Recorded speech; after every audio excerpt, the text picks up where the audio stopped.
Hey guys, it's Cedes from KS 1075, and today I've got my dude Kid Vegas in the building. We're having a little situation, a little sit down. We're talking about his new project, but you guys know how I feel about supporting local music and people who are doing new projects, and this is a great opportunity for my guy, who is a Denver native, to kind of give you a little insight on what he's got going on. Definitely. Talk about how you're welcome. Talk about how you are a Denver native. I want to know the background, where you started, all that good stuff. I started here in Denver, born in Montbello. I started out 5-6 years old, mostly doing like gospel music. My father was a pastor, so we traveled with him, and he had his own church. We did a lot of outreaches, reached like 2,000 people, I mean, out the gate. Like, you know, so me jumping into the entertainment field was out the gate, you know, traveling, being the opening act, you know, and touching the masses of people. And that started right here in Montbello. So Denver has been a great asset to my career, just starting me as a businessman, as a musician, I mean, everything. We were like 4 days a week. It was just like, church was like work, honestly. It was. We used to beg, honestly, we used to beg to listen to KS 1075. Like, as a young kid, I remember. And like, one of the first records I heard on the radio was Gangsta's Paradise by Coolio. So, I mean, I just remember zooming into that moment and finally being able to listen to the radio and listening to KS 1075. We used to beg to listen to it all the time, and I just remember that so vividly. Right. Just one of my first memories of being like music and deciding that that's what I wanted to do. Right. Now, my family actually grew up in the church too, so I'm really aware with that, of how that lifestyle is for you. Now, was it not being able to listen to hip hop so much and being able to do that, was there anybody in the city that kind of influenced you to want to step out into that branch? Initially, it kind of started out with more of, we were able to listen to hip hop, but it was more like gospel hip hop. And then, you know, as I got older, I got a hold of, you know, music like the Young Does, the Interstate Ikes, the Juloxes, cats like that were really already in the city. MDZ. Cats that was already around, moving around and putting their CD out there. Right. So that's what I kind of grasped on early. It was like, oh, we can actually do this here in Colorado, and like make art and produce a CD and put it out. And that's really what I kind of zoomed in on and tapped into at a young age, just watching the Interstate Ikes, the Young Does, things like that. Speaking of Interstate Ike, I mean, this guy is a veteran in the game. A lot of rappers here locally think of him as almost like a mentor. Yeah. Did you have anyone like that kind of helping you in this city?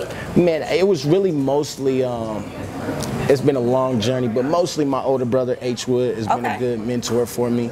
A lot of cats like L Keys, a lot of cats like AP, Priest.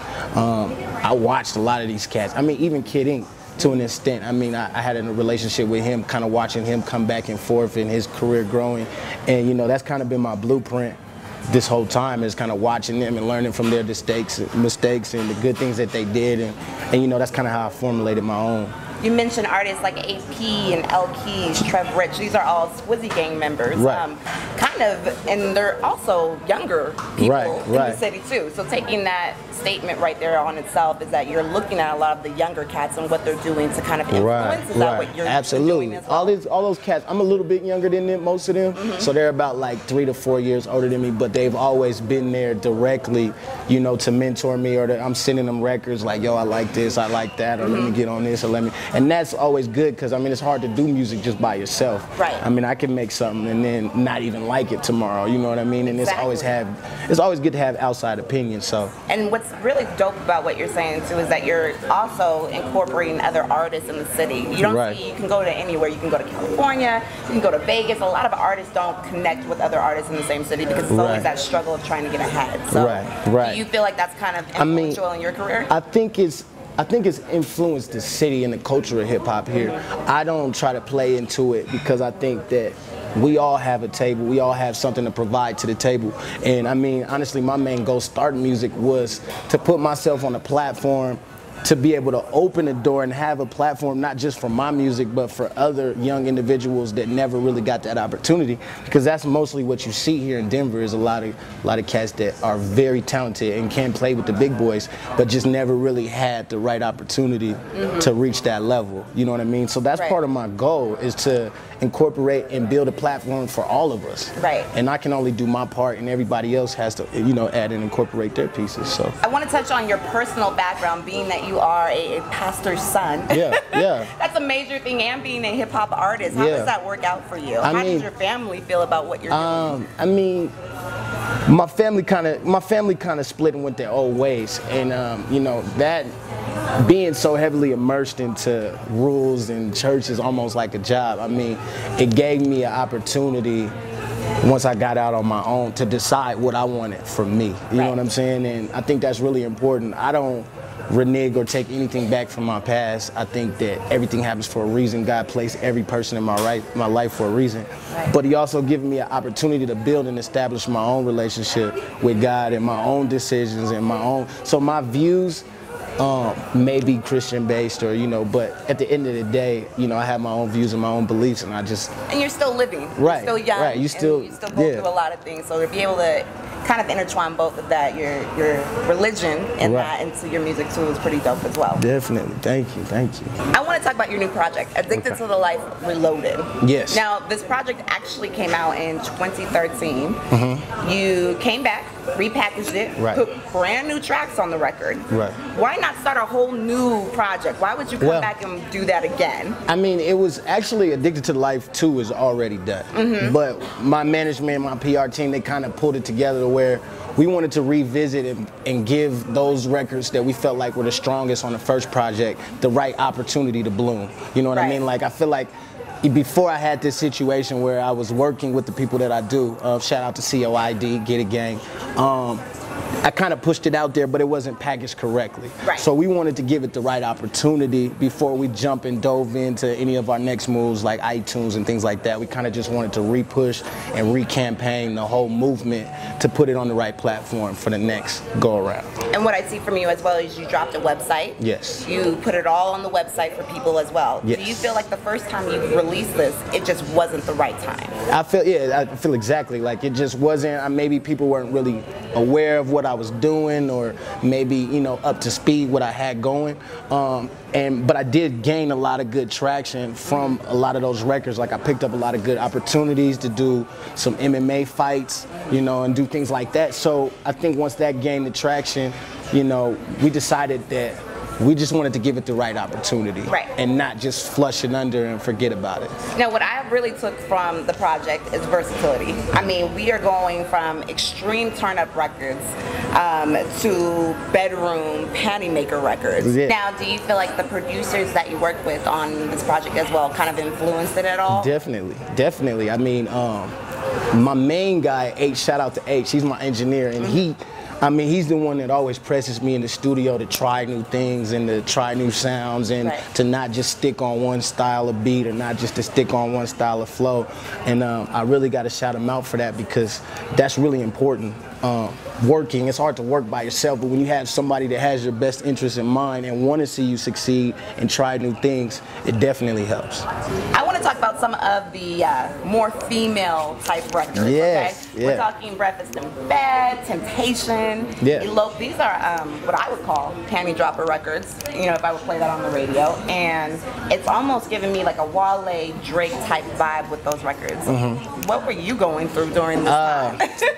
They are pretty deep. I'm going to keep it real with you guys. A couple of them are different. I mean, it was different phases of time. And like I said, like, you go through different phases.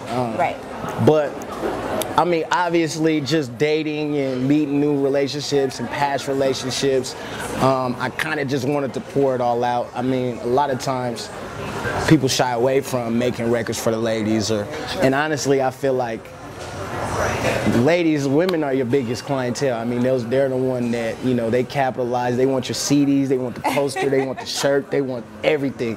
So, I mean, that's not something that I shy away from, and I honestly think that it's something that I'm very good at tapping into, just being around a lot of females in a lot of different relationships and kind of identifying that, you know, those emotions. Do you feel comfortable rapping about love? Yeah. I think it's all natural. So, you know, like I said, pushing the envelope and trying new things. I mean, I think it's really natural and easy for me to do it just because I used to do a lot of poetry and things like that. So it's kind of just spilling out those emotions and kind of, I almost look at it like my grandma, she used to read a lot of those love novels and stuff like that. So, I mean, I just kind of like, you know, watched her and just like kind of tapped into how, you know, those emotions and how you can relay and bring those to life. So. Do you feel like you would continue to keep putting your personal feelings and personal business into your music as you grow? I mean, you're supposed to. I think to be honest with yourself as an artist and to be honest with your fans, I mean, you have to let them know what you're going through or where you're at. I mean, the transitions may change, but it's always good. That's how I think. It's an update. This is me letting you know where I'm at in my life and where I'm trying to go and where I'm trying to be and my plans and my goals. So. Right. It's Addicted to the Life Reloaded, and like I said earlier, you're getting a lot of personal feelings inside of all of that. If you could give a better explanation of what Addicted to the Life Reloaded is giving you, what is it? What would be a good explanation of it? The way I look at it is, a lot of people, you know, they're in it for the ups, you know. A lot of people, I mean, everybody has their downs. Right. You know what I mean? And to me, there's a perfect balance between that. And whether it's an up or down, there's something to learn from that. You know what I'm saying? And through my process and through my journey, that's something that I became addicted to. It's not necessarily the successes, but I'm just addicted to the failures as well, because those are the what's gonna teach you and push you, you know, to the next level. I like to say, if it's not a lesson, it's a blessing. Right. So being addicted to the life, just being addicted with life in general, is a part of who you are, is part of your journey, and it comes with the ups and downs. You can't be in it for the ups and not the downs. So not so much the fancy cars and and the jewelry and all those things, because when you think of the title, Addicted to the Life, you're thinking surface, but you're talking about failures and struggles and all that love that comes with it too. Right, absolutely. I mean, it's gonna change. I mean, a lot of people write love songs, but then that love may change 6 months down the road. And that's what you have to, that's what I try to tap into as an artist. And you also have a new video out right now, correct? Yes. And that has AP in it. Yes. What else is coming? King, we got a couple more visuals coming. I can't disclose any names yet, but we do have a couple more visuals coming. I plan on hitting the road in November, doing a city tour. Starting in October. I got Chris Webby at Cervantes. So we're just gonna move around and try to push this as much as possible. Get back down to Arizona. Arizona showed me mad love with Keek the Sneak earlier this year. That's dope. So try to get back down to Phoenix and Tucson and just move around and just spread the message, spread the music, and, you know, hopefully work with people like you guys. Yes. Turn up one time. I love it. But you definitely are going to be doing more shows here in Denver, though, correct? Yes, yes. Okay. Next show will be next week. I'll be at Beach Nightclub. Okay. And then the following show after that in Denver will be at Cervantes, October 5th. And this is all on your website, correct? Where they can get tickets and all that good stuff? Yes. You might want to shout that out. KidVegasMusic.com. So make sure you check it out right now. The mixtape's on there, the video's on there, your mama probably on there. Everything's on there. Make sure y'all come check me out. KidVegasMusic.com. Now, anybody who I sit down and talk to, we do this game. It's called 5 questions in 30 seconds or less. It can get personal. It can get real. It's that kind of thing. Is it a one-word answer? It could be a couple more than one word. Are you down to play? I'm down. I'm down. Let's do it. 5 questions, 30 seconds or less with your girl Cedes and Kid Vegas.